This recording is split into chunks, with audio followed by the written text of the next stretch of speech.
Setway's approaching, and on the outside, Toledo ducks in, and he's going to find his way through this one, loading up for a big hook, sticks it on the roof, somehow brings it down, stays in control.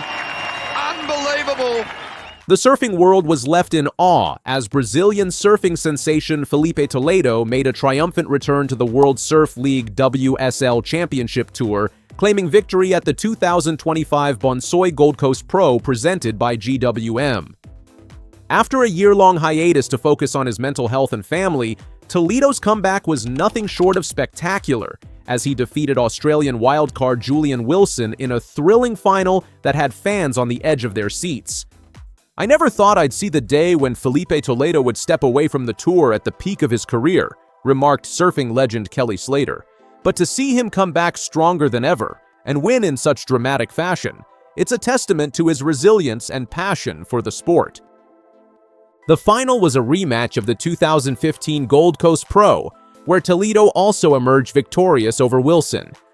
This time, the stakes were even higher, with both surfers returning from extended breaks and eager to prove themselves once again.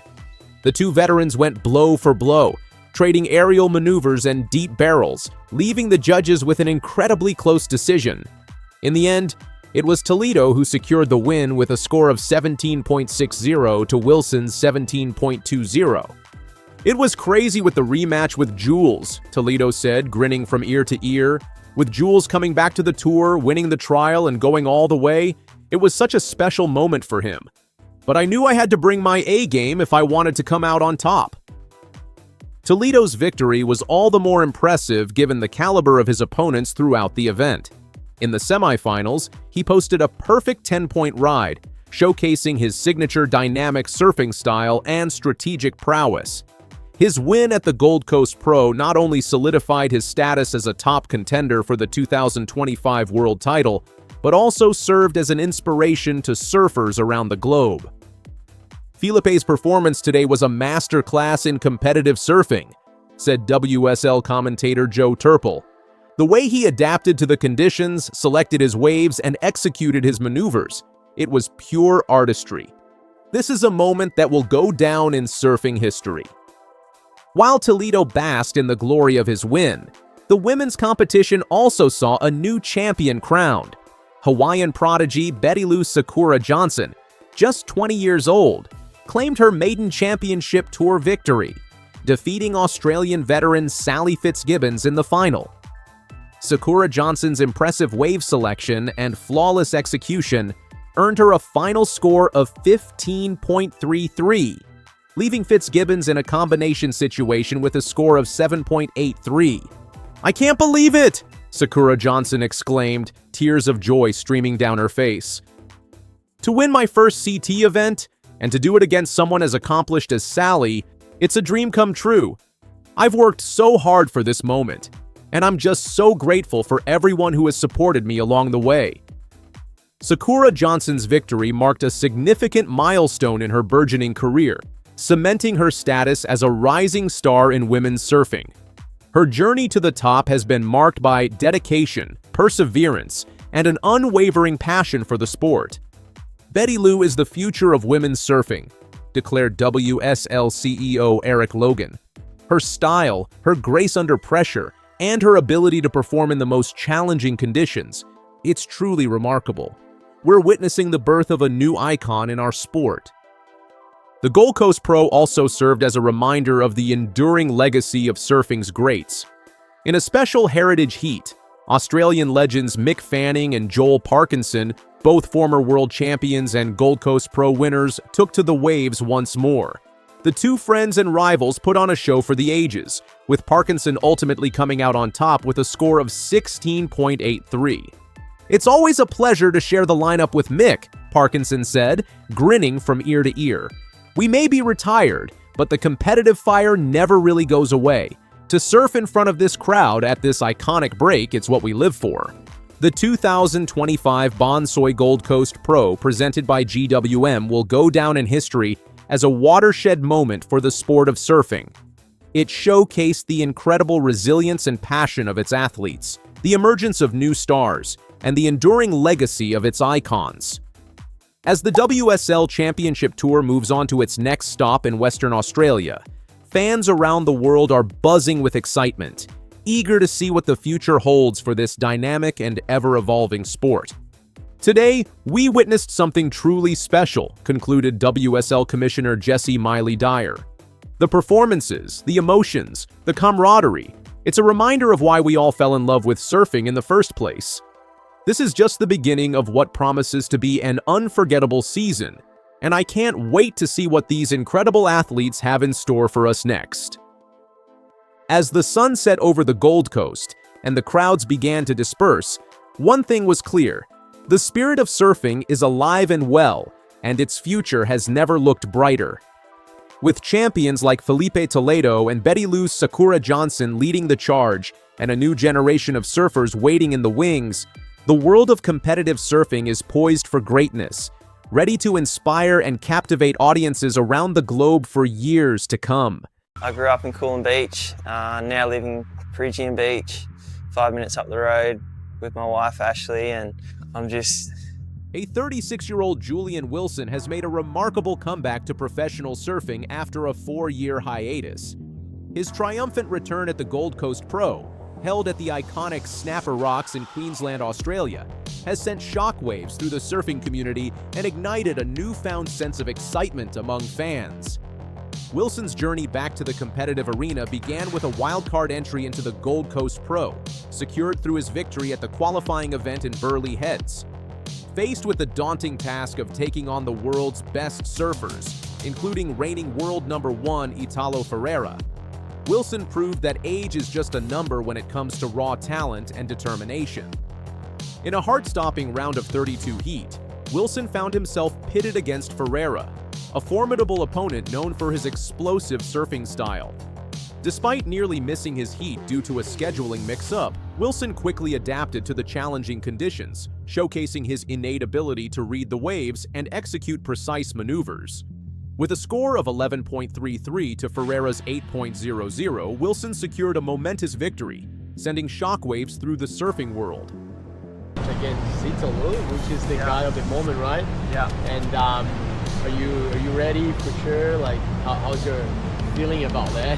To get one of the top guys. Yeah, I mean, it's an amazing opportunity. He's the guy to surf against at the moment, and even when I was on tour full time, these are the heats that you want. So I feel very lucky to have this opportunity. How prepared I am is, that's just is what it is. But I love the competition. I think it'll bring some good surfing out of me, and I think I can challenge with him. It got the heart rate going very quickly, but it kind of worked in my favor, Wilson remarked after the heat. I felt like I adapted pretty well. This win marked Wilson's 5th career victory over Ferreira, but Wilson's incredible run was far from over. Advancing to the round of 16, Wilson faced off against France's Marco Mignot. I mean, let's watch what Marco put down on this last one. Holy, big jab. You can tell he's not leaving anything on the table. He is absolutely winding up here. Delivering an even more impressive performance. With 2 brilliant waves, including a near-perfect 9.5 ride, Wilson achieved a combined score of 18.00, leaving spectators in awe of his prowess. I started surfing because I grew up in a surfing family. I have 2 older brothers, mum, dad, they all surfed, and pretty much as soon as I could walk, they would throw me on a surfboard and put me in the ocean. So yeah, I pretty much didn't have a choice. This is beyond my dreams at the moment, Wilson expressed, his voice filled with astonishment. I just feel like, as the event goes on, I'm sort of growing with the event, just really surprising myself with my performances. Wilson's decision to step away from the tour in 2021 was driven by a desire to prioritize his mental health and focus on his family. I guess a lot of changes have happened this year. I feel like life kind of started when my baby was born in a way. Your priorities quickly become super clear. During his hiatus, he emphasized the importance of personal well-being and the value of taking time to recharge. However, his competitive fire never truly extinguished. I feel like I was feeling my way back into this environment. Then by the end, I was looking for opportunity. Wilson shared candidly. "I'm loving it, to be honest." I got the first wave of the heat, and then I was kind of down where I wanted to be sitting for the heat. And Mick was kind of in no man's land, so I was really watching him. And Wilson's comeback is not just a personal triumph. It serves as an inspiration to the entire surfing community. It highlights the importance of mental health and demonstrates that taking a break can lead to renewed passion and elevated performance. His journey also adds depth to the competitive landscape, offering fans exciting matchups and compelling narratives to follow. Looking ahead, Wilson has set his sights on re-qualifying for the Elite Championship Tour through the Challenger Series. The World Surf League has granted him wildcard spots for the 2025 Challenger Series events, providing a clear pathway back to the top tier of professional surfing. "I'm super excited to get these wildcard spots with the aim of getting back to the championship tour and competing against the world's best once again," Wilson stated, his determination palpable.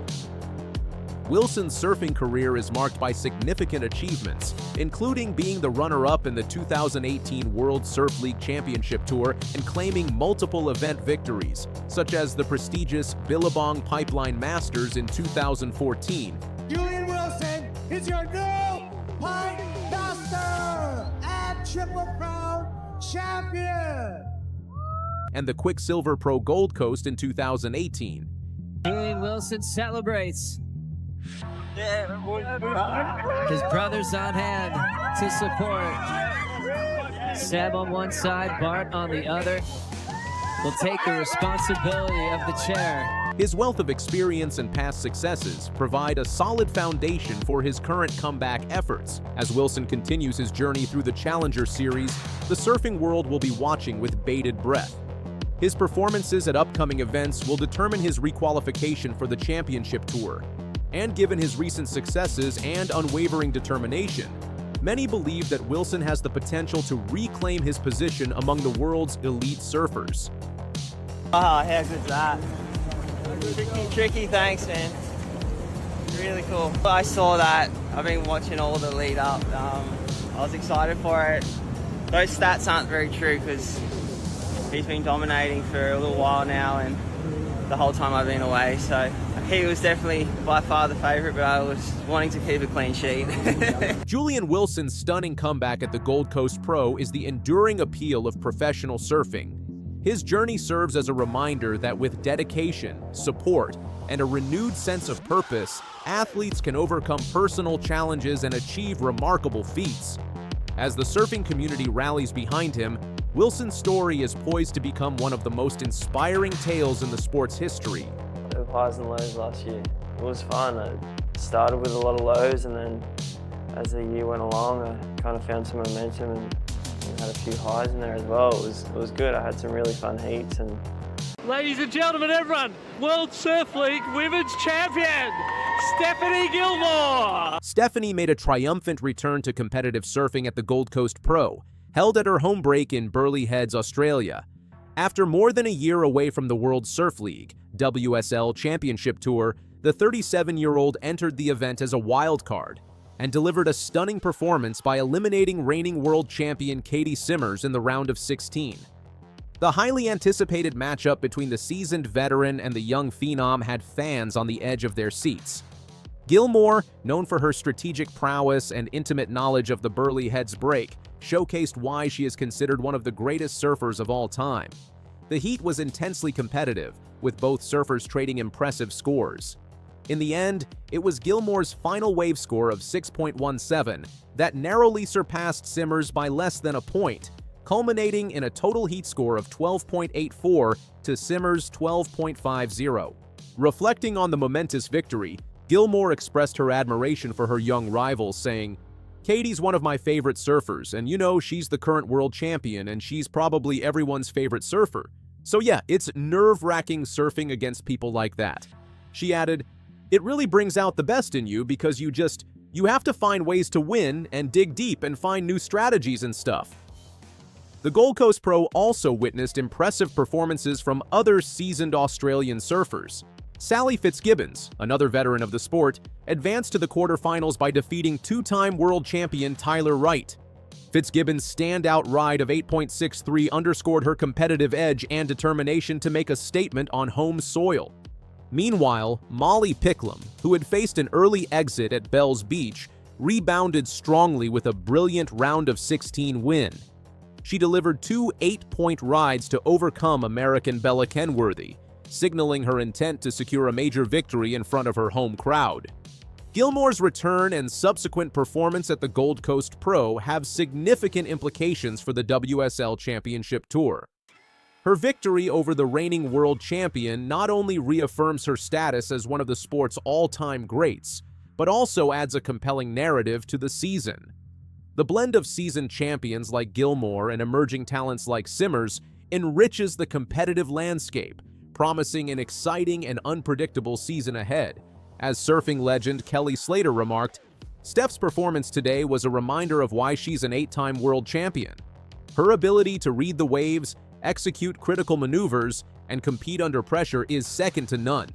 It's incredible to see her back in the jersey and pushing the limits of what's possible in women's surfing." Gilmore's journey in the sport is one of remarkable achievements and longevity. Her career, which began at the tender age of 9, has been decorated with numerous accolades, including 8 world titles and 34 championship tour event wins. By the age of 17, she was already making waves in world tour events as a wildcard competitor, foreshadowing the dominance that would define her career. Her induction into the Surfers Hall of Fame and the Laureus World Action Sportsperson of the Year Award in 2010 further cement her legacy in the sport. Looking ahead, Gilmore's performance at the Gold Coast Pro sets a promising tone for the remainder of the season. Her ability to compete at the highest level after a hiatus speaks volumes about her dedication, passion, and unparalleled skill. Fans and competitors alike will be keenly watching her progress as she continues to challenge the new generation of surfers and potentially add to her already impressive collection of world titles. WSL CEO Eric Logan expressed his excitement about Gilmore's return, stating, "Stephanie Gilmore is a true icon of the sport, and her presence on the championship tour brings an added level of excitement and anticipation. Her performance today showcased the depth of talent and competitive spirit that makes surfing such a captivating sport to watch. We can't wait to see how the rest of the season unfolds with Steph back in the mix." Stephanie Gilmore's return to competitive surfing at the Gold Coast Pro is a testament to her enduring talent, unwavering passion, and the indelible mark she has left on the sport. Her victory over Katie Simmers not only highlights her competitive spirit, but also adds an exciting dynamic to the WSL Championship Tour, blending experience with emerging talent in the quest for surfing supremacy.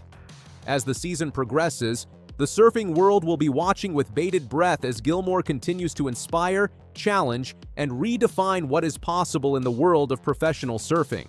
The most amazing picture that we saw in the newsroom today has got to be this. American surfer Garrett McNamara. Look at that. Pro surfer Garrett McNamara did, and now he's in the record books. Pro surfer Garrett McNamara from Hawaii. Garrett McNamara came out of a giant wave in 2004 with blood pouring from his head.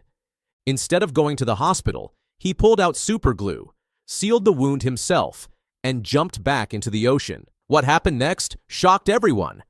And now, in Season 3 of HBO's 100-Foot Wave, he reveals even more jaw-dropping secrets, starting May 1st, 2025. I used to be really afraid of sharks most of my life, and then I went out with Ocean Ramsey in Oahu and swam with the sharks cageless. The whole way out, she taught us everything about the sharks and how important they are and how they behave and why they behave the way they behave and how to be one with them in the ocean. I think it seems like a surf series, but it's a series about humans trying to do something amazing. I hope that comes through in Season 3. 100-Foot Wave Season 3 premieres May 1st, only on Max. For the uninitiated, 100-Foot Wave chronicles the death-defying quest of McNamara and his fellow big wave surfers as they pursue the holy grail of their sport, conquering a wave that reaches the astonishing height of 100 feet. The series has captivated audiences with its raw, unfiltered portrayal of the physical and mental challenges these athletes face in their relentless pursuit of the ultimate rush. As the new season unfolds, viewers are thrust into the heart of the action in Nazaré, Portugal, a once sleepy fishing village that has been transformed into the epicenter of big wave surfing. The towering waves that crash upon its shores have become the stuff of legend, attracting thrill seekers from around the globe who are willing to risk life and limb for a chance to ride them. But the series is more than just a showcase of adrenaline-fueled stunts. Kelly Slater. Yesterday he won his 11th ASP, but he can't touch Garrett McNamara. For what seems to be the biggest wave ever surfed, as high as 100 feet. That tiny dot is Garrett McNamara. It explored the personal lives of McNamara and his fellow surfers, revealing the sacrifices they make and the toll their passion takes on their families. In one poignant scene, McNamara's wife, Nicole, confesses her fear that her husband would rather die than give up surfing, even as their young son, Beryl, is already following in his father's footsteps. The stakes are higher than ever in Season 3, as McNamara grapples with the cumulative impact of decades spent pushing his body to the limit. Neurological tests and grueling physical workouts paint a sobering picture of the damage he has sustained, including a staggering tally of over 100 concussions. Yet, despite the risks, the call of the waves proves too strong to resist. As the surfers descend upon Nazaré for the winter season, the tension is palpable. The swells that roll in from the Atlantic are the stuff of nightmares, towering walls of water that could easily crush a man. But for these athletes, they represent the ultimate challenge, a chance to push themselves beyond the bounds of what was once thought possible. The series also shines a spotlight on the technological advancements that have revolutionized the sport, from cutting-edge surfboard designs to state-of-the-art safety gear. These innovations have allowed surfers to tackle ever larger waves with greater confidence, but they are no guarantee of survival in the face of nature's fury. Beyond the adrenaline-pumping action, 100-foot wave offers a window into the tight-knit community of big wave surfers, a brotherhood and sisterhood bound by a shared passion and a willingness to lay everything on the line. The camaraderie and competition are on full display as the surfers push each other to new heights, even as they grapple with the knowledge that any ride could be their last.